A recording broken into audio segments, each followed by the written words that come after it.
लेकिन पता नहीं बेरोजगारी इतनी क्यों। अगर कंट्रोवर्सी नहीं हो रहा है तो ये चर्चा में नहीं आएंगे, और चर्चा में नहीं आएंगे तो व्यूज नहीं बढ़ेगा। तो हमारे यादव समाज के लोग चाहते हैं कि हमारा यादव समाज ही ऊपर रहे।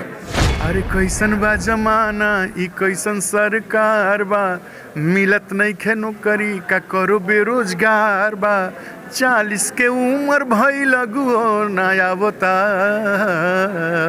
अरे तो हऊ देख बीए के बकरी चरावता, हऊ देख बीए के बकरी चरावता। नमस्कार। हमारे सामने अभी जो बैठे जो शख्स हैं जो किसी परिचय के मोहताज नहीं है। हम बचपन थे तब से ही इनका फॉलो करते हैं, बहुत सारे गाना सुने थे, बहुत सारे इनका कॉमेडी देखे थे। आज हमारे सामने वो आदमी बैठे हुए, उनका नाम है आनंद मोहन बाबा। आपको सबसे पहले स्वागत हमारे चैनल में। आपके प्रणाम, आप सब के प्रणाम।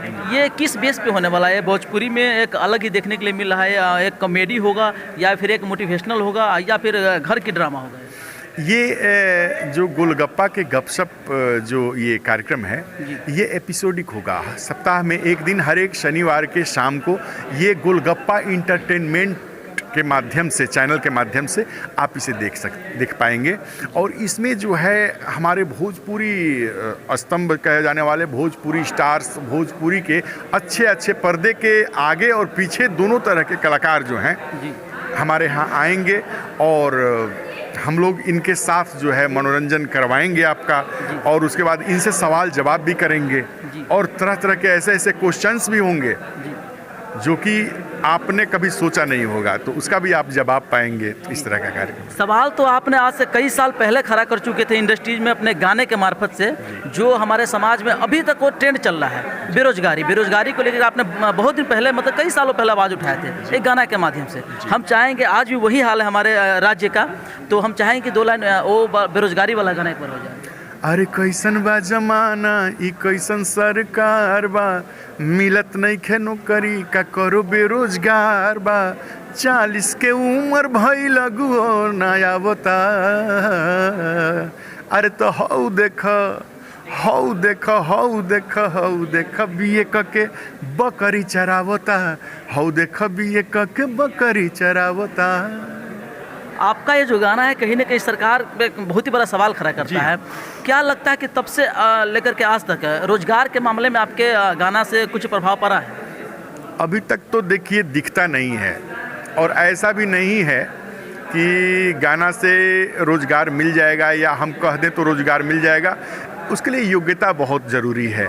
तो हमारे यहाँ संस्थान भी हैं योग्यता वाले, योग्य लड़के भी हैं, लेकिन पता नहीं बेरोजगारी इतनी क्यों है।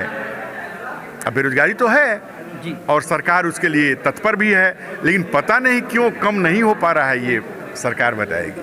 जी। अच्छा बाबा, हम बातें करना चाहेंगे कि बेरोजगारी को लेकर बातें कहें, क्या इंडस्ट्रीज़ के बारे में बातें करना चाहेंगे? आप बहुत पुराने गार्जियन हैं इंडस्ट्रीज़ में, भोजपुरी इंडस्ट्रीज़ में। आज कहीं ना कहीं इस इंडस्ट्रीज़ को जो है, पहले एक समय था कि जब भोजपुरी फिल्म लगती थी तो हमारे गांव घर से ट्रैक्टर में बैठ के महिलाएं, घर परिवार सारा एक साथ बैठ कर जाते थे देखने। लेकिन आज कहीं ना कहीं भोजपुरी के नाम से बहुत सारे ऐसे लोग हैं जो इसको अश्लील मान करके, उसको नज़रअंदाज करके चलते हैं, और कहीं ना कहीं से घृणा बहुत सारे लोग करते हैं, सभी नहीं लेकिन बहुत सारे लोग करते हैं, क्योंकि बहुत अच्छा चीज़ भी है। क्या कहना चाहेंगे इसके बारे में? देखिए, पहला तो उस वक्त केवल सिनेमा हॉल हुआ करता था जी, जिसमें हम देख पाते थे कुछ, वो पर्दा हुआ करता था, तो ज़्यादा टीवी भी नहीं हुआ करता था जी। तो वो थोड़ा सा जब टीवी आया, जब टीवी और जो मेट्रो चैनल्स आए और वो बढ़ता गया इसका क्रेज, तब सिनेमा हॉल के दर्शक घर में ही बहुत कुछ पा जाते थे, मनोरंजन पाते थे, तो उससे सिनेमा हॉल का दायरा थोड़ा कम हुआ आना जाना। उसके बाद जब मोबाइल आया तो मोबाइल जब आया तो मोबाइल से क्या हुआ कि अब घर में नहीं, अब पॉकेट में कार्यक्रम हो गया। हाँ, तो अब वो सिनेमा हॉल से कम हुए तो टीवी पे आए, टीवी से आए तो फिर मोबाइल पे आ गए, तो ऐसे भी कम हो गया। दरअसल आप देखें कि उनकी व्यवस्था, रख रखाव, हाँ, और महंगाई, हाँ, बहुत सारे कारण हैं इसके पीछे। हाँ, सरकार के टैक्सेस वगैरह भी थे, जिसमें मतलब दर्शक पहुंच नहीं पाते थे उतना आमदनी नहीं होना, टैक्सेस बहुत अधिक होना, रख रखाव पे असर पड़ता था, थोड़ा बाहरी जो है वातावरण पे था, माँ बहन जा रही हैं उसी के पीछे 4 लफुआ बैठे हुए हैं, हैं तो वो सिनेमा देखने देंगे तब ना वो देखेंगी। पहले युग जमाना दूसरा था, पहले का सोच दूसरा था, जी तो लोग एडजस्ट कर पाते थे, अब एडजस्ट नहीं कर पाते समय के अनुसार, तो इसलिए ये मामला है। जी। अच्छा, लास्ट सवाल आपसे करना चाहेंगे।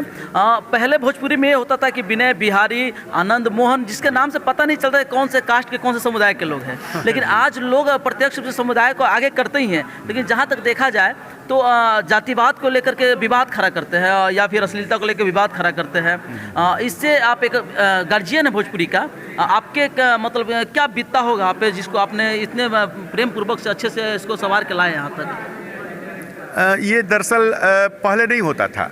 पहले क्यों नहीं होता था? क्योंकि पहले व्यूज़ का मामला नहीं होता था कि सिनेमा हॉल में कितने लोग बैठ के सिनेमा को देखे, वो काउंट नहीं होता था। आज के डेट में ये चूँकि मोबाइल का ज़माना है, यूट्यूब का ज़माना है, तो यूट्यूब के ज़माने में ये व्यूज़ दिख जाता है कि किस व्यक्ति के गाने कितने देखे गए, तो ये सारा व्यूज़ का खेला है। अब हम यादव समाज के अगर मान लीजिए, तो हमारे यादव समाज के लोग चाहते हैं कि हमारा यादव समाज ही ऊपर रहे, तो वो बेचारे प्रयास करते हैं। क्षत्रिय समाज का कोई गायक है तो उसके क्षत्रिय समाज, उसका अधिक लोग चाहते हैं कि हमारा ही समाज ऊपर रहे। अगर दूसरे वर्ग का कोई गायक है, ब्राह्मण वर्ग का है, तो उसके समाज के लोग चाहते हैं वो ऊपर रहे, तो इसके बाबा चलते ये तो बहुत अच्छी बात है कि अपने समुदाय के लोग आगे बढ़ा रहे हैं, लेकिन दूसरे समुदाय के लोग टांग खींच रहे हैं। ये क्या ये कितना अच्छा है, मतलब कितना तक सही है ये चीज़? क्योंकि अपने समुदाय को आगे बढ़ाइए, दूसरे समुदाय को सही तो है नहीं, सही तो नहीं है, लेकिन किसी चीज़ को कंट्रोवर्शियल कर देना ये कारण है व्यूज़ का। अगर कंट्रोवर्सी नहीं हो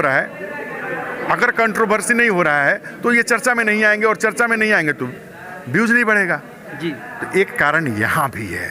चलिए बाबा, चलते चलते क्या कहना चाहेंगे हमारे जो व्यूअर्स आपको देख रहे हैं उनको? जी, आप सबके जौन बाटे बहुत बहुत प्रणाम बा, और सब आशीर्वाद दी आप सब कि गोलगप्पा के गपशप रुआ लोग देखी, और साथ में चैनल के हमरा आशीर्वाद दी।